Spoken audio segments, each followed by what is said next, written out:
RTS is back! Or at least I hope so. I mean, there's a chance. It is the Steam Next Fest going on this week, and we finally get to see publicly Stormgate Beta, obviously. And I'm very hopeful for how playable the ladder is for casuals like me.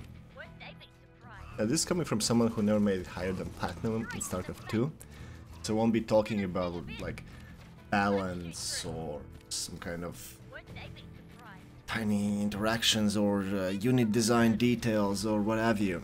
Talking in broad strokes as someone who enjoys RTS games but never actually get good at them because I also have other games to play, you know. Now, there have been several attempts since StarCraft 2 went into like long-term maintenance mode, let's call it that, to create RTSs that would be more approachable for casuals. But mostly what they did was just like make it simpler. Like, casuals can't micro and macro at the same time. Let's just remove the macro, because what they want to do is just fight. Like, fight is the fun part. Let's just go fight. And micro is hard. Let's just make squads that you can't micro properly. Let's make the units unresponsive so that you can just send some squads at the enemy and then sit there and cheer for them. That is, I find that patronizing. I find that condescending.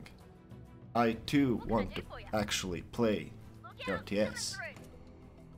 I just need it to be fun without me being good at it, which is entirely possible. StarCraft 2 was fun. It still is fun. There's just things that you can do better with it, and I think Stormgate is doing some of those things better. Now, what they've done here has not been reinventing the wheel. They haven't reinvented shit. They've basically taken StarCraft 2, Warcraft 3, and said, now kiss.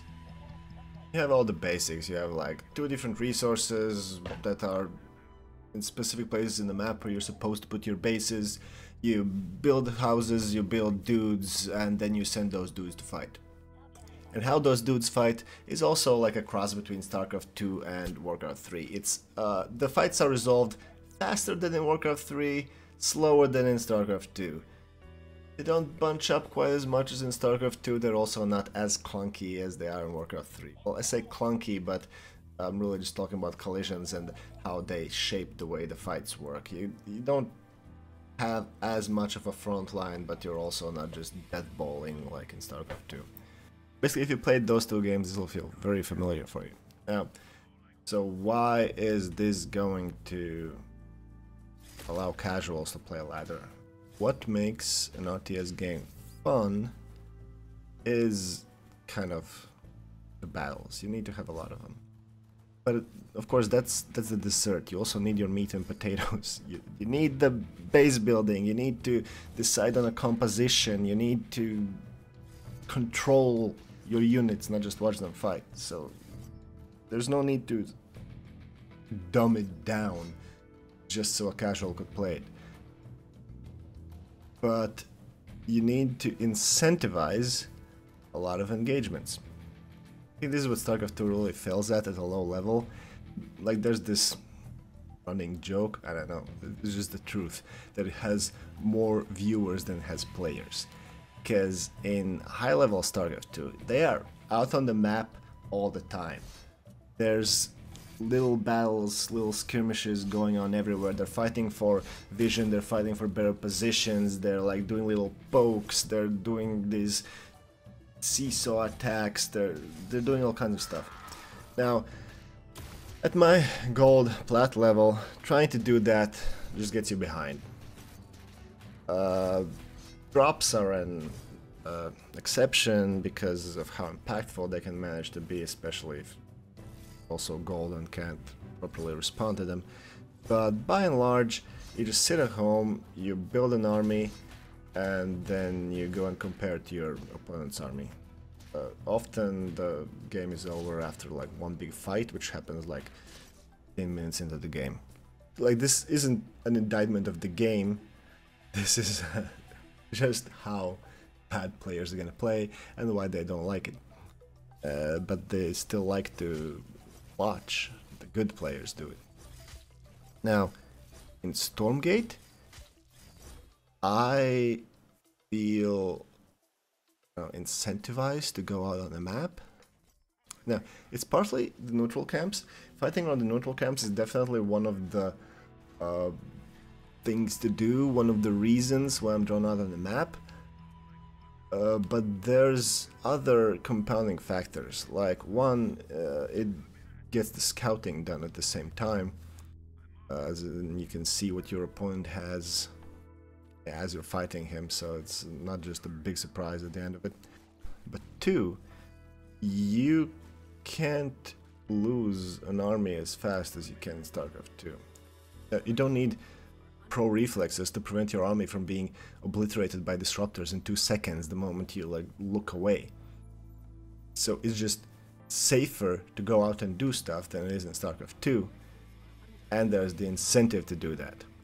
And so, even though I'm like at the lowest of the levels for now, I'm like, it's not called bronze, but I'm basically in like bronze 2 or whatever. My games have a lot more back and forth on average than they did in Platinum and Starcraft 2. And that's why I'm really enjoying the ladder now in beta and have really big hopes for what it will look like after release. Another thing that Stormgate borrowed from Starcraft 2 is co-op. A lot of people think that co-op came too late to Starcraft 2 to really help with its lasting popularity with the masses.